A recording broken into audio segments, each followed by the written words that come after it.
Ayan, magpe-prepare tayo ng foods ni Malos kasi nanghihingi na siya kay Mami. Gutom na daw siya. Gutom na Malos. Sige, paprepare si Mami ng foods mo ha. Anak, gutom na yan. Oh, kawawa naman yan. Sige. Yung dating natulog ng tulog. Kanina pa nanghihingi yung anak na yung dating natulog. Anong oras na guys? 11:55 na. 11:55 ng tanghali. Yung anak namin kanina pa nang hingi, mag-aalas 12 na ng tanghali. Sarap kasi ng tulog ng Mami at Daddy. Ayan, kawawa ang Malos.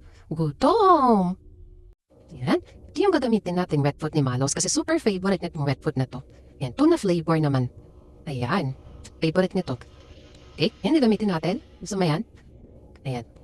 Okay. Yan, sobrang favorite.